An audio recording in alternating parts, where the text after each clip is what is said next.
She was on her knees, right there in the middle of the ICU waiting room, mascara running down both cheeks, her $4,000 coat dragging across that cold hospital floor. And the man whose dinner she had poured onto the wet sidewalk 6 weeks ago was the only person alive who could save her daughter's life. But there was a problem. She didn't even know his name. The doctor stood 3 feet in front of her. White coat, clipboard pressed against his chest. His face told the whole story before his mouth did. "Ms. Asare," he said, "your daughter's blood type is extremely rare, a B negative. Less than 1% of the population carries it." Vivian's hands were shaking. She pressed them flat against her thighs to make them stop. "So find it," she said. "Call the blood bank. Call another hospital. I don't care what it costs." Dr. Teta didn't blink. "We've already contacted the regional blood bank. No units available. We've reached out to 5 hospitals across Texas. Nothing." "Then fly it in. I'll pay for a helicopter. I'll charter a plane. I don't care if it comes from Alaska." "Ms. Asare." His voice dropped lower, slower, the way a doctor speaks when there is no good version of what comes next. "We don't have that kind of time. Your daughter needs a direct transfusion within 4 hours, or her organs will begin to shut down." The room went quiet. Not peaceful quiet. The kind of quiet that makes your ears ring. The kind of quiet that sits on your chest like a cinder block and dares you to breathe. Vivian could hear the monitors beeping behind the glass door. Steady, mechanical, keeping her 15-year-old daughter alive one beep at a time. "There is one option," Dr. Teta said. She looked up at him, eyes red, swollen, desperate. "We cross-referenced the employee health records from your building. Every tenant and staff member who completed the wellness screening when the Meridian Tower opened last year. And one match." He glanced down at his clipboard. "One person in the entire database with AB negative blood." Vivian exhaled. Her whole body leaned forward like a woman grabbing for a rope over a cliff. "Who? Tell me who. I'll call them right now. I'll send a car. I'll send 3 cars." Dr. Teta looked at his clipboard one more time, then back at her. "He's listed as the overnight security guard at the Meridian Tower. His name is Sekou Diallo." And every bone in Vivian Asare's body went still, because she knew exactly who he was. She didn't know his name. She had never cared enough to ask. But she knew his face. She knew his station. She knew the navy blue uniform he wore every night behind that marble desk in the lobby. And she knew, with a sickness rising through her stomach, exactly what she had done to him. She could still see it. The freezing rain hammering the sidewalk outside the building, the plastic container in her hand, the jollof rice hitting the wet concrete, and the way he had looked at her after. Not with anger, not with hate, with something far worse. Pity.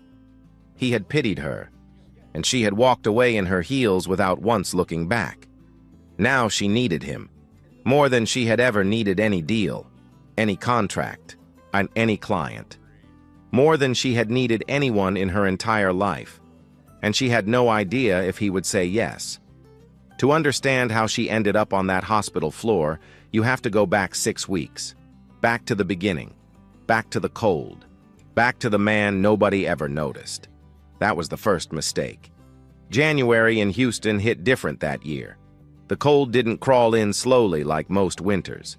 It showed up all at once, sharp, mean, wet. The kind of cold that made the skyscrapers along Post Oak Boulevard look like tombstones wrapped in fog. The kind of cold that made the sidewalks empty by 7 o'clock. The kind of cold that made you feel sorry for anyone who had to be outside after dark. But every night at exactly 9:45 p.m., a man named Sekou Diallo walked through the glass doors of the Meridian Tower. I hung his old brown coat on the same hook behind the security desk and sat down in the marble lobby like a man sitting in church. Quiet, still, grateful to be inside. He was 56 years old, Senegalese by blood, American by 3 decades of sweat, patience, and silence. He had a broad forehead, deep brown skin that held warmth even under fluorescent light, hands so steady they could hold a cup of coffee through a 12-hour shift without spilling a single drop. 9 years he'd worked security at that building. Night shift, 10 p.m. to 6 a.m. Same desk, same seat, same navy blue uniform with the gold patch on the shoulder that was starting to fade at the edges. Nobody talked to him. Not really. The daytime tenants barely nodded on their way out. The cleaning crew said goodnight as they passed with their carts. A delivery driver slid packages across the desk without making eye contact, and Sekou never complained. Not once. He had a routine, and that routine was everything. At 9:50, he'd check the cameras. At 10, he'd log the first entry in the green notebook he kept by the phone. At 10:30, he'd walk the east stairwell, lobby to the 5th floor and back. At 11, he'd check every exit door on the ground floor. At 11:30, he'd sit back down and listen to the building breathe. And at midnight, every single midnight, he'd unzip his bag and pull out a small plastic container. Inside that container was jollof rice, sometimes with chicken, sometimes without. He made it himself every evening before his shift. I stood right there at his kitchen counter in his apartment in Montrose with the radio playing low and the window cracked open because the stove made the kitchen too warm. The recipe was his wife's, Aminata. She had been gone 4 years, breast cancer. Took her on a Sunday morning in March while the apartment was still quiet. Sekou was holding her hand when she passed. Her fingers went soft first, then cold, then still. Her last words weren't about love or heaven or any of the things people say in movies. She had whispered, "Don't let it burn. You always let it burn." He smiled at that, even through the tears, and he never let it burn again. Not once. Every night at midnight, he'd crack open that plastic container and the whole lobby would fill with the smell of tomato and onion and smoked paprika. And for 5 minutes, just 5, Aminata was right there beside him, sitting in the chair next to the desk, legs crossed, smiling the way she used to smile when she caught him sneaking a taste before the food was done. That small container of rice was his whole world, his dinner, his prayer, his memory. He asked for nothing else. And then Vivienne Asare moved in. She had one rule, and she made sure every person breathing near her understood it. Vivienne Asare arrived on a Tuesday, January 9th, 8:47 p.m. Sekou heard the elevator chime before he saw her.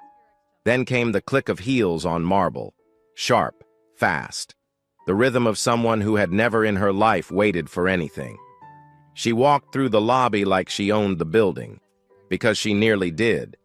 Vivienne Asare, 42 years old, Ghanaian heritage. Raised in Silver Spring, Maryland, MBA from Wharton, CEO of Asare Crest Holdings, one of the fastest-growing commercial real estate firms in the Southwest. She had just signed a 7-year lease on the entire 40th floor. Corner office, floor-to-ceiling glass, a view of the Houston skyline that made grown men stop talking mid-sentence. She was striking, tall, sharp cheekbones that caught light like the edge of a blade, skin like polished mahogany, hair pulled back tight enough to lift her eyebrows half an inch, always in black, always in heels, always moving like every second that wasn't making her money was a second wasted.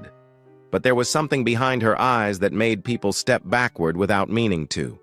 Not fear exactly, something colder, distance, like she had already ranked you, scored you, and then dismissed you before you opened your mouth. She walked past Sekou's desk without looking at him. Not a nod, not a glance, not even the kind of accidental eye contact strangers make in elevators. He didn't exist. He smiled anyway. "Good evening, ma'am. Welcome to the Meridian." She didn't answer. The elevator doors closed behind her like a verdict. Sekou picked up his pen and wrote in the green notebook, 40th floor tenant, Arrived 8:47 p.m. He didn't take it personally. Some people were like that. Busy, important. Too many numbers spinning behind their eyes to notice the man behind the desk. But it wasn't just that night. It was every night. For 2 straight weeks, Vivian Asare passed through that lobby at least 3 times a week. Late evenings, early mornings, and sometimes with clients in suits that probably cost more than Sekou made in a month. Sometimes alone with her phone pressed to her ear, voice sharp, giving orders. And not once, not a single time, did she look at him. He held the door for her when her hands were full. She walked through. He said good evening. She kept moving. He held the elevator when he heard her heels clicking across the lobby. She stepped in and pressed the button without turning around. He was furniture to her. No, less than furniture. You at least look at a chair before you sit in it.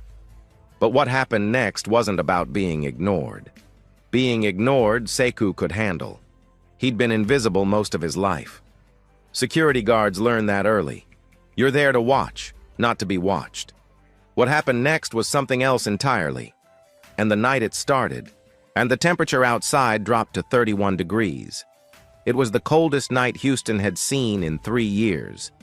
And Vivian Asare was about to show Sekou Diallo exactly how little he meant to her. It started with a phone call. January 23rd, 11:40 p.m. Sekou was at his desk when the phone rang. Internal line, 40th floor. He picked up. Security desk, good evening. There's a draft in my office. Her voice was flat. No greeting, no name. Just a statement delivered like an invoice. I can feel cold air coming through the window seals. Come up and check it. Sekou paused. Ma'am, I'm the only guard on shift tonight. I can call the building maintenance team first thing in the... I said come up and check it now. The line went dead. Sekou looked at the lobby, empty. He looked at the cameras, all clear. And he locked the front desk, took the elevator to 40, and walked into her office. She was sitting behind a desk the size of a twin bed. Laptop open, reading glasses on. She didn't look up when he walked in. The windows, she said, pointed with her pen. Sekou checked every window on the floor, all 6 of them, ran his hand along the seals, checked the latches, pressed his face close enough to feel for any draft. Nothing, not a whisper of cold air. The seals are fine, ma'am, he said. I can submit a maintenance ticket if you'd like them to run a thermal check in the... Are you telling me I'm imagining things? No, ma'am. I'm just saying the seals seem... I know what cold air feels like. She still hadn't looked at him. If it happens again tonight, I'll be calling the building manager, not you. Sekou nodded and walked to the elevator, wrote it back down, sat at his desk, wrote in the green notebook, 40th floor, window check, no issues found. That should have been the end of it. It was just the beginning. Over the next 2 weeks, the calls kept coming. Always late, always sharp, always spoken like orders handed down from a general to a foot soldier. The hallway light on 40 is flickering. Come fix it. Someone left a coffee cup in the elevator. Remove it. There's a sound coming from the stairwell. Go check. Every time Sekou went.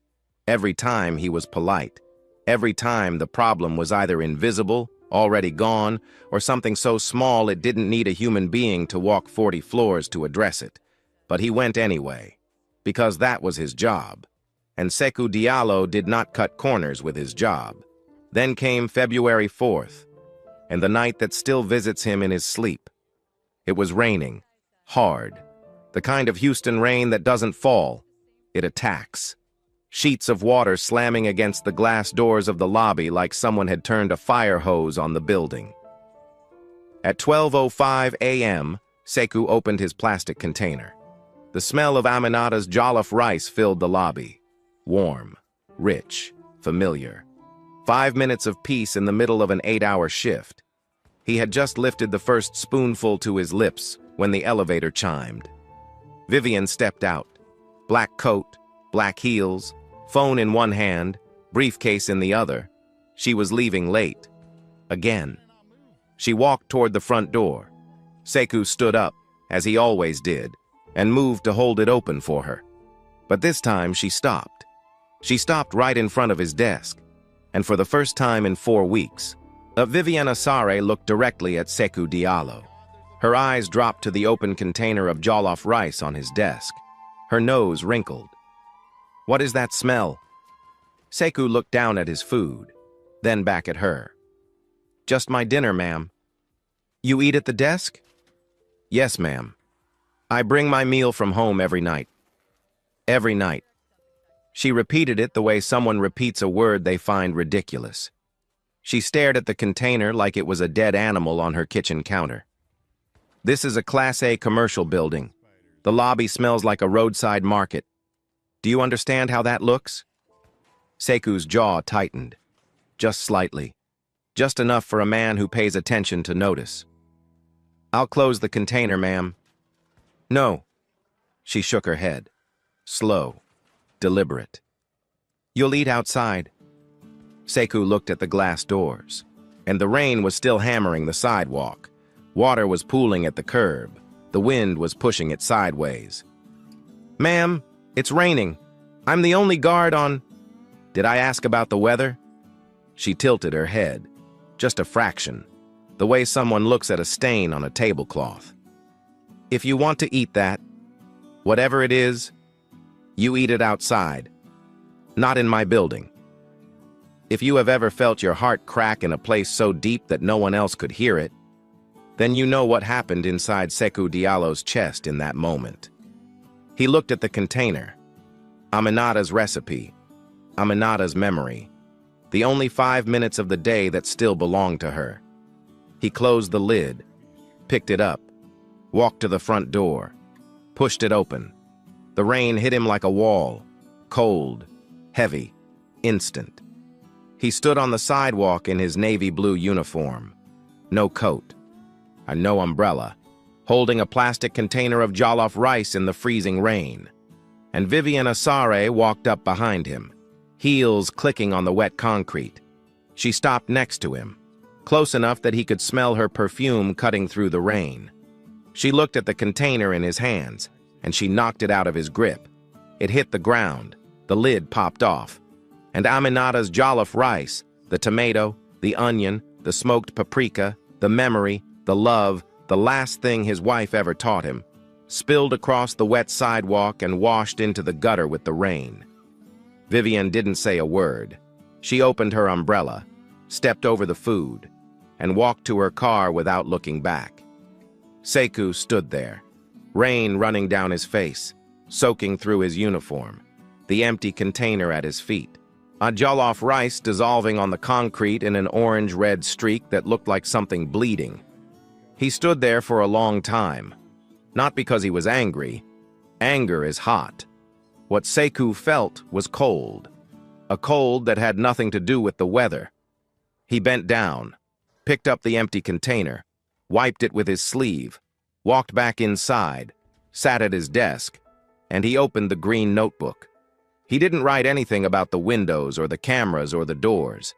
He wrote one word, Aminata.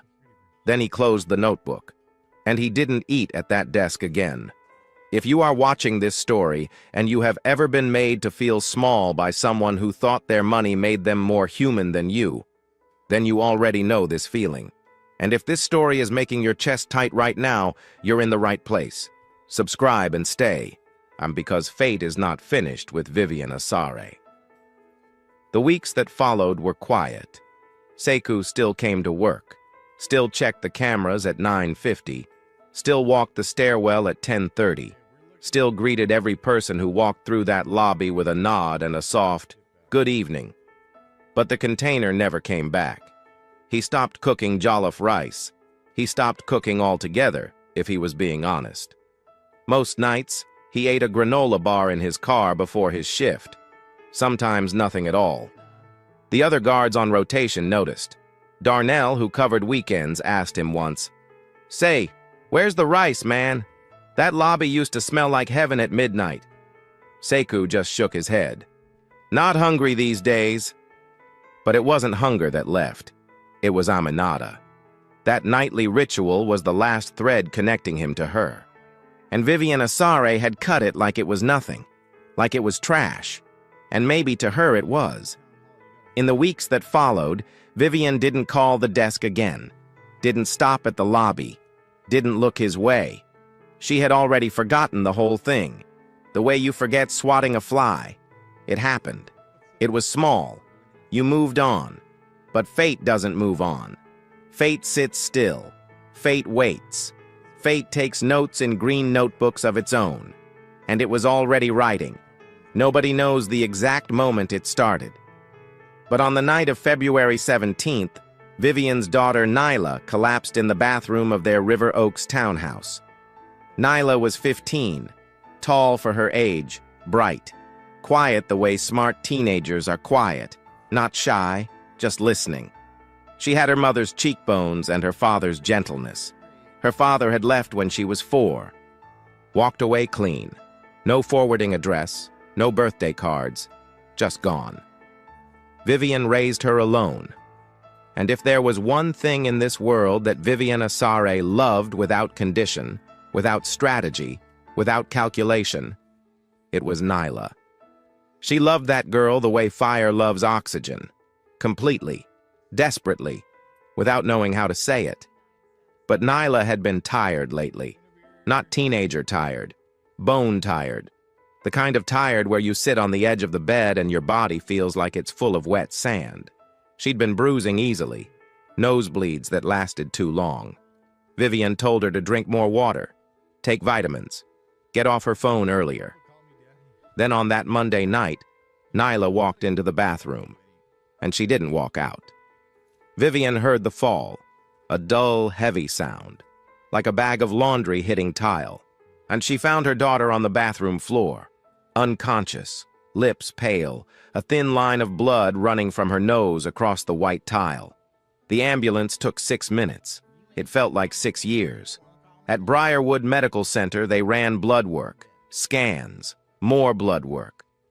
Doctors moved in and out of the room with faces that kept getting more serious.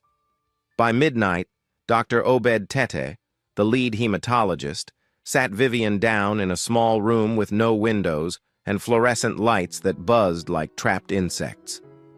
"Your daughter has a severe clotting disorder," he said. "Her platelet count is dangerously low.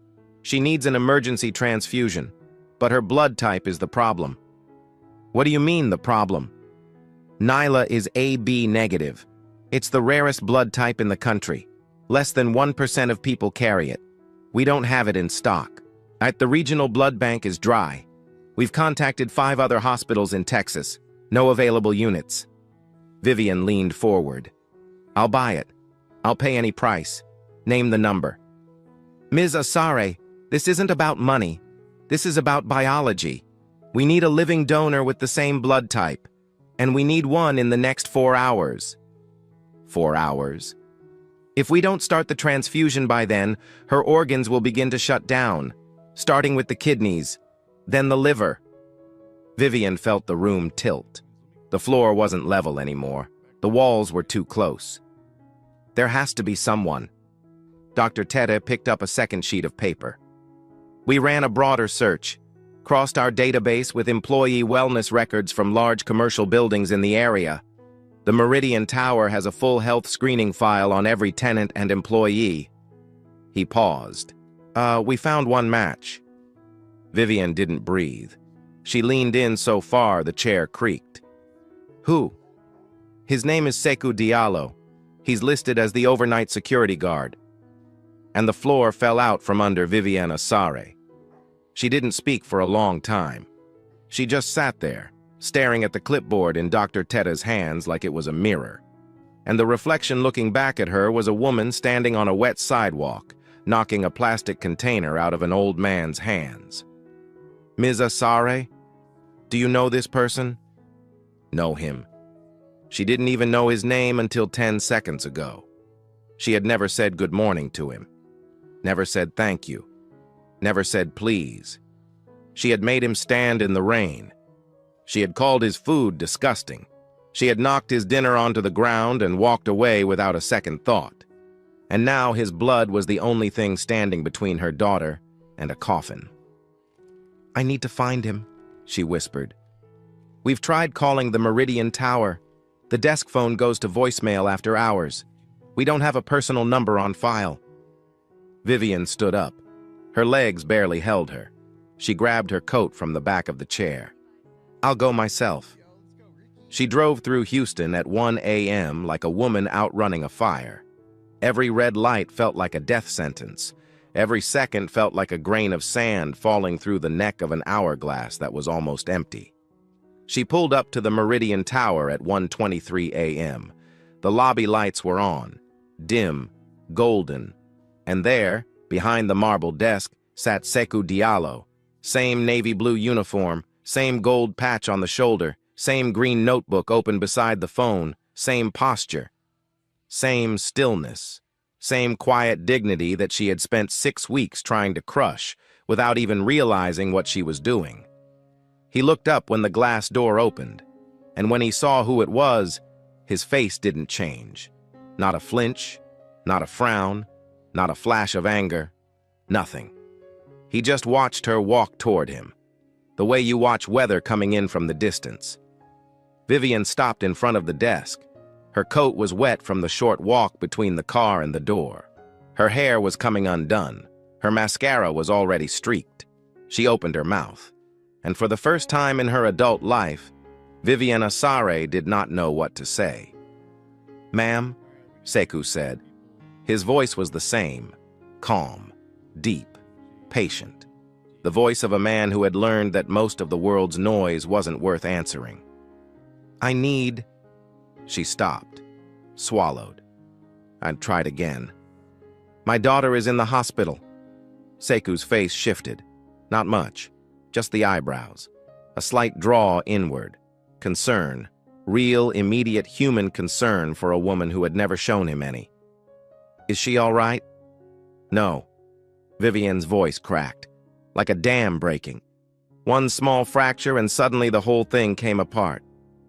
"She's not all right. She's dying. She needs a blood transfusion. Rare blood type. A B negative. They searched everywhere. They searched the whole city." She pressed her hands flat on the marble desk, the same desk she had walked past 100 times without seeing. "You're the only match." Sekou was quiet. Not the kind of quiet that means a man is thinking. The kind of quiet that means a man is remembering. He was remembering the rain, the cold, the rice hitting the sidewalk, and the orange-red swirl of tomato and spice washing into the gutter. He was remembering the smell of Aminata's recipe disappearing into dirty water while this woman stepped over it in $400 shoes. He was remembering the word he wrote in the green notebook, Aminata. And now she was standing in front of him, asking for his blood. "You don't know my name," Sekou said. It wasn't a question. Vivian's lips parted, closed, parted again. Nothing came out. "9 years I've sat at this desk," Sekou said. "Every night. You have been here 4 weeks. In 4 weeks, you called me to your floor 6 times. You made me check windows that were not broken. You made me clean messes that were not mine. You told me my food smelled like a roadside market." He paused, and the lobby was so quiet you could hear the rain outside tapping against the glass. "You poured my dinner on the sidewalk, in the rain, while I stood there in my uniform." Vivian's chin dropped to her chest. "That food was not just food," Sekou said.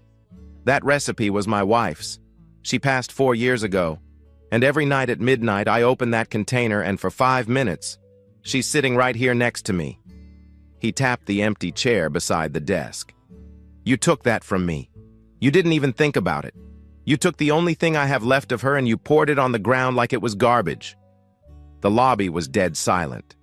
Vivian was crying now, not performing, not calculating, crying the way a person cries when they see, for the first time, the full weight of what they've done. "I'm sorry," she whispered. I know that doesn't mean anything. I know I don't deserve anything from you. But my daughter, she's 15. She didn't pour that food. She didn't make those phone calls. She doesn't even know who you are." She dropped to her knees, right there on the marble floor, the same floor Sekou mopped every night at 3 a.m. "Please," she said, "she's just a child." Sekou looked at her for a long time. He saw the mascara, the wet coat, the trembling hands. He saw a woman who had spent her whole life building walls so high that she forgot there were people on the other side. And he thought about Aminata. He thought about what she would say if she were sitting in that chair right now. He could hear her voice as clearly as if she were breathing next to him. "Sekou, that child did nothing wrong." That's what Aminata would say. And she wouldn't talk about justice. She wouldn't talk about revenge. She wouldn't weigh the cruelty against the blood type and calculate whether the math came out fair. She would say, "That child did nothing wrong." Sekou reached under the desk.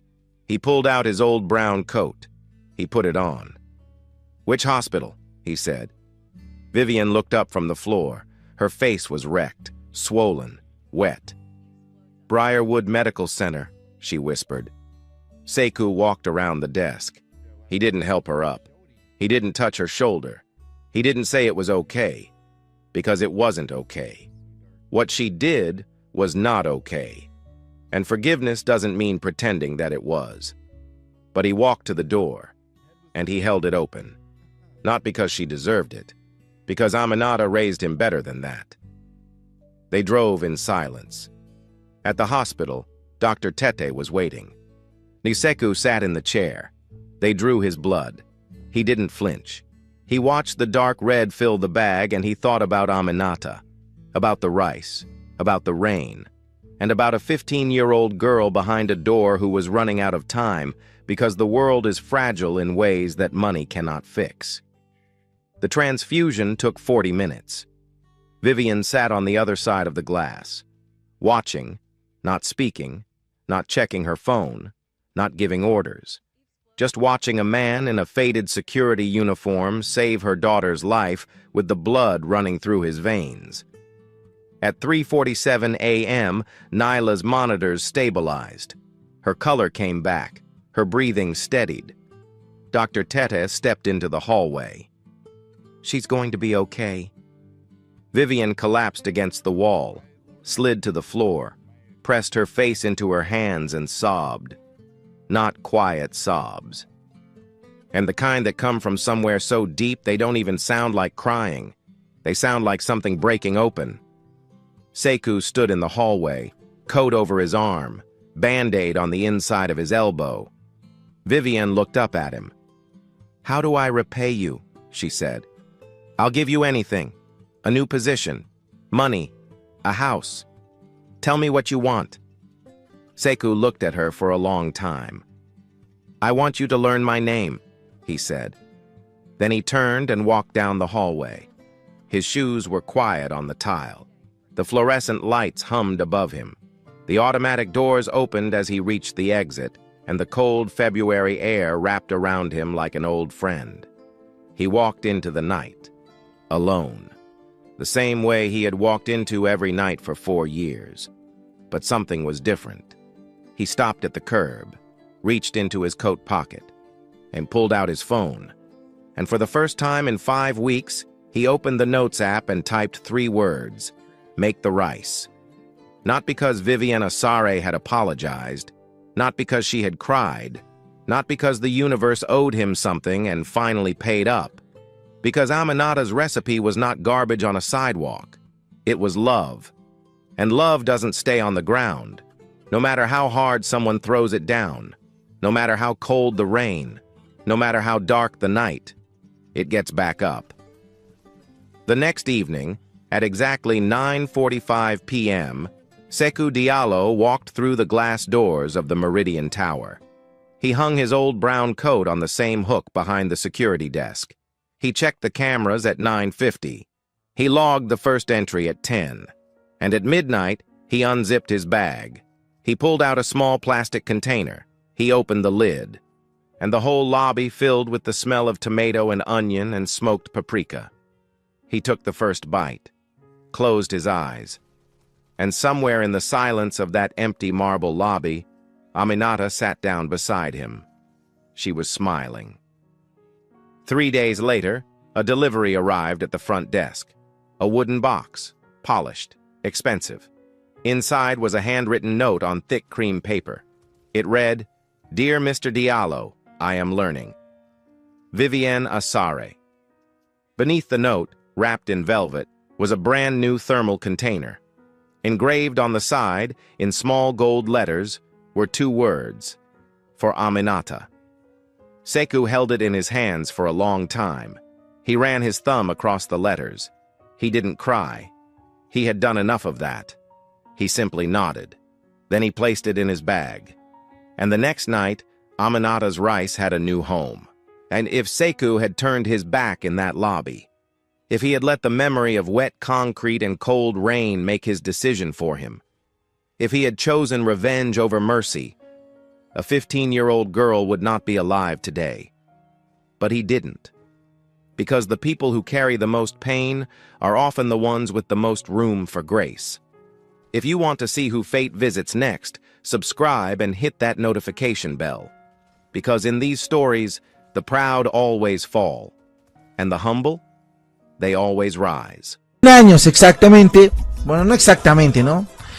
Un grupo de soñadores en La Paz decidió fundar algo que trascendería generaciones. El glorioso Club Bolívar.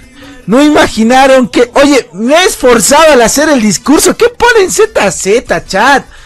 Basta, me he esforzado, se los juro que me he esforzado, bro, basta. Por favor, me he esforzado en el discurso, respétenme un poquito, chat. Bueno, igual lo voy a leer, me la chupan, la verdad. Chat, nefastos. Son unos envidiosos, ¿saben?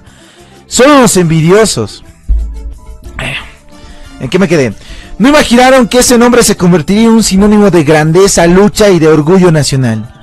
101 años después, Bolívar no es solo un club, es un sentimiento que se hereda, que se sufre y se celebra. Últimamente sufrimos mucho por Robato, ¿no? Es el latido de miles de hinchas que en cada victoria y en cada caída nunca abandonan, ¿verdad? Nomás. Porque ser celeste no es una elección, es una forma de vivir. Muy bien, qué lindo, un aplauso. Bravo, bravo. Muchachos, tremendo discurso. Buenas noches, Edito, ¿cómo estás? Por lo menos ponte tu chompita, pues un busito para leer el discurso. A ver, cállate, Gabo, ¿vos quieres ser baneado? Este discurso lo he hecho en mi cama, pensando en lo que es ser bolivarista, la verdad. Un aplauso, por favor, y con ayuda también del gran ChatGPT.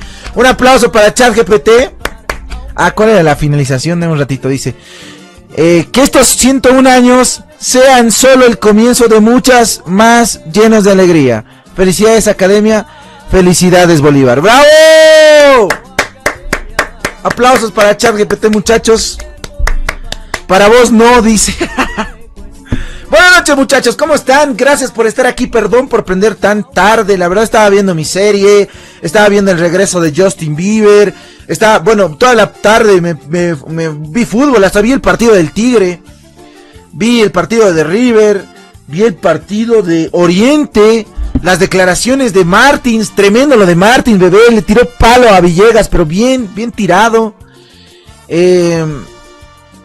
Huevada, en su cama lo hizo todo pajeado pensando en el... No, ¿qué dice este Arielito? Oye, ¿quiénes vamos, no? Mi sobrino de quién redacta mejor. Dile eso a ChatGPT, yo no he redactado. ¿Qué me estás molestando a mí? Felicidades. Qué pasado. Pues la verdad nomás. ¿Qué quieren que les diga? A ver, ¿qué les puedo decir, muchachos? Yo no publiqué nada en mi página, la verdad no hice nada estos días. Han sido momentos difíciles. Bien triste, ¿no? Mentira. Pero no, muchachos, bueno.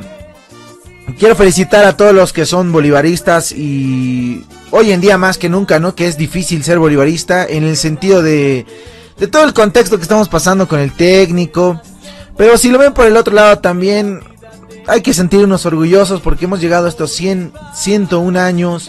Creo que como la institución mejor parada, tanto económicamente, futbolísticamente y dirigencialmente diría, pero no, creo que no, ahí nos falta, ¿no? Ese eslabón para poder ser una institución sólida Y como ayer creo que lo decía Dardo Gómez en su publicación en el Cholet, que Dios mío, ¿de dónde cagan tanta plata, bebés? Más fuegos pirotécnicos que en el aniversario de La Paz, no mames.